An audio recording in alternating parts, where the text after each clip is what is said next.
Bien, tutoriel suivant. Alors cette fois-ci, on va s'intéresser aux interrupteurs. Alors c'est une fonction essentielle vraiment pour RPG Maker qui va vous permettre de faire plein d'actions et de gérer votre environnement. Alors on va faire un vrai interrupteur et on va mettre un rocher, on aurait pu mettre n'importe quoi d'autre.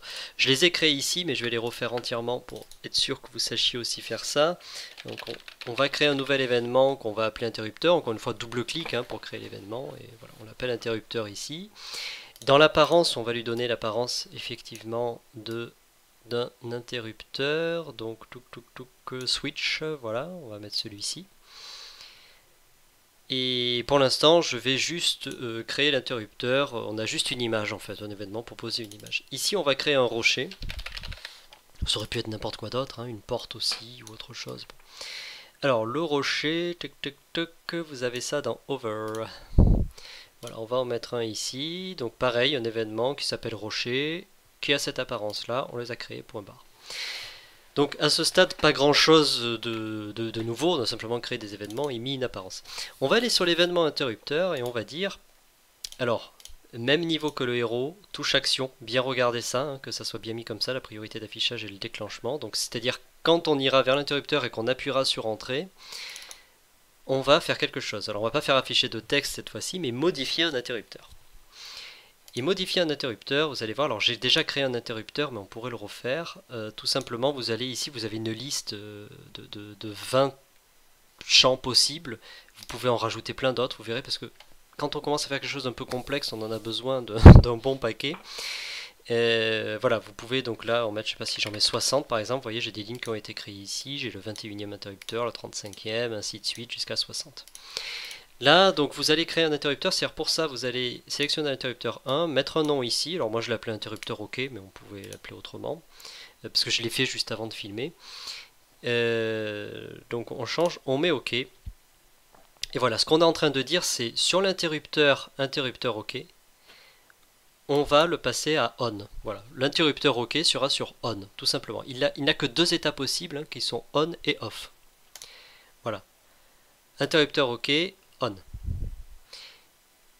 Maintenant, si on fait juste ça, il ne va rien se passer. Si je vais dans le jeu, que j'appuie sur l'interrupteur, OK, je vais appuyer dessus, il va mettre mon interrupteur on, mon interrupteur OK à on, mais on n'a pas dit ce que ça faisait de le passer à on. Donc pour ça, ce que je voulais vous montrer comme exemple, c'était sur le rocher. On va faire en sorte que quand l'interrupteur est sur on, le rocher se déplace ou change de couleur ou disparaît, peu importe, on va prendre quelque chose de simple, on va prendre par exemple le fait qu'il disparaisse. Pour cela, alors, tout ce qui est indiqué ici à la limite a peu d'intérêt parce qu'on ne va pas mettre de commande sur le rocher. On va les mettre autrement. On va créer ici une nouvelle page. Vous voyez, vous avez la page 1 où j'ai le rocher qui apparaît et la page 2 où il n'y a pas d'apparence. Alors, le rocher, si on voulait, je sais pas, qu'il devienne gris par exemple, ou qu'il disparaisse, à la limite, on va laisser, je laisse l'apparence vide. On veut qu'il disparaisse, donc on veut qu'il devienne comme ça en fait, sur cette deuxième page. Et là, alors c'est tout bête, vous avez des conditions ici, vous avez interrupteur. Et par défaut, il m'a choisi interrupteur OK. Et ça veut dire en fait, quand on coche interrupteur et qu'on met un interrupteur, si l'interrupteur qui est ici est sur on, alors on va sur la deuxième page en fait. D'accord? La première page, vous avez le rocher affiché. Il n'y a aucune condition particulière pour qu'il s'affiche. Il est là dès le départ. Et la deuxième page, on dit, dès qu'on va sur interrupteur OK, enfin pardon, dès qu'interrupteur OK passe sur on, tu m'affiches cette page. Alors on pourrait avoir des commandes, des choses qui se passent, le rocher qui se déplace, comme j'ai dit, on pourrait faire plein d'autres choses.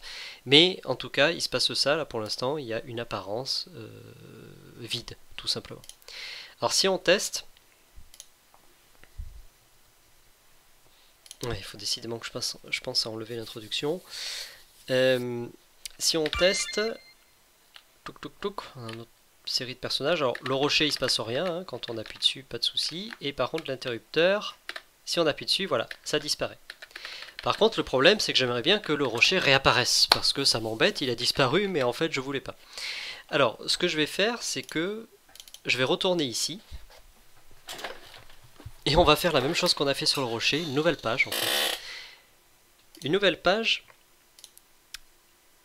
qui va s'afficher, enfin qui va se mettre en route quand l'interrupteur OK sera sur on. Pareil comme pour le rocher. Donc quand le rocher a disparu, parce qu'on peut le traduire comme ça finalement, quand on passe l'interrupteur OK sur on, le rocher disparaît. Donc quand le rocher a disparu, on prévoit ici autre chose, c'est que si on appuie sur l'interrupteur, on va mettre même niveau que le héros touche action aussi, si on appuie sur l'interrupteur, pardon j'ai oublié de mettre l'apparence, il faut remettre notre levier, alors à la limite il peut être comme ça, c'est-à-dire sur les mêmes leviers, mais là on est passé à droite.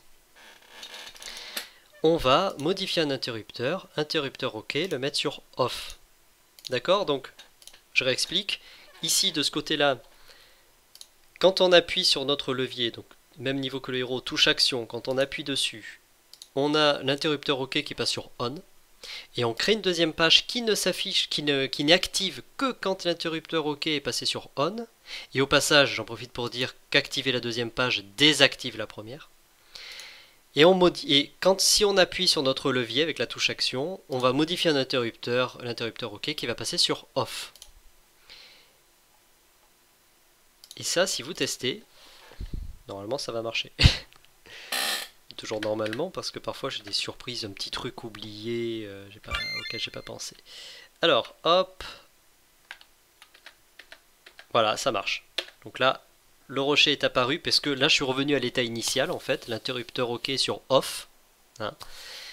Il ne demande qu'à passer sur on en appuyant sur le levier pour faire disparaître le rocher qui disparaît donc si l'interrupteur OK est sur on, puisqu'on a fait une deuxième page vide sur lui, sur cet événement.